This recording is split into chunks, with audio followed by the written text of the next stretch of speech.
മുതലപ്പുഴയിലെ അപകടം ആവർത്തിക്കുന്നതിൽ പ്രതിഷേധിച്ച് നിയമസഭയിലേക്ക് മത്സ്യത്തൊഴിലാളികളുടെ മാർച്ച്. ശവപ്പെട്ടിയും റീത്തും ചുമന്നു നടത്തിയ മാർച്ചിൽ പ്രതിഷേധമിരമ്പി. കേരള ലാറ്റിൻ കാത്തലിക് അസോസിയേഷന്റെ നേതൃത്വത്തിൽ നടന്ന സമരത്തിൽ സ്ത്രീകളും പ്രായമായവരുമടക്കം നിരവധി പേർ പങ്കെടുത്തു.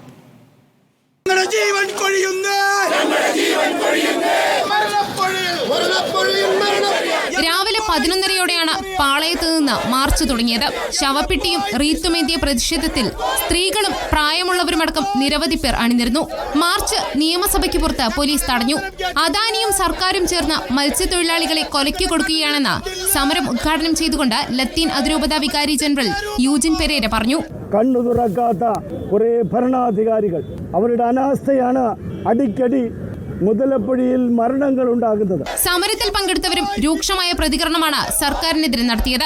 ഇന്ന് ഞങ്ങൾക്ക് ഒരു മരണം സംഭവിച്ചിട്ട് ഞങ്ങളുടെ ഒരു സഹോദരൻ ഇന്ന് വെള്ളത്തിലേക്ക് ഇതുവരെ രക്ഷപ്പെട്ട് കിട്ടിയിട്ടില്ല. പല പൊള്ള വാഗ്ദാനങ്ങൾ നൽകി ഞങ്ങളെ പറ്റിക്കുകയാണ്. ഇനിമേലെ പറ്റിക്കാൻ പാടില്ല ഞങ്ങൾക്ക് ആവശ്യപ്പെടാനുള്ളത്. ഈ സർക്കാർ കൊലയാളി സർക്കാർ എന്ന് പറയുവാനാണ് ഇവിടുത്തെ ലത്തീൻ സമുദായത്തിന് പറയുവാനുള്ളത്. സമരം കൂടുതൽ ശക്തമാക്കാനാണ് മത്സ്യത്തൊഴിലാളികളുടെ തീരുമാനം. കേരള ലാറ്റിൻ കാത്തലിക് അസോസിയേഷന്റെ നേതൃത്വത്തിൽ വിവിധ സംഘടനകളുടെ കൂട്ടായ്മയിലായിരുന്നു പ്രതിഷേധം. റിപ്പോർട്ടർ, തിരുവനന്തപുരം.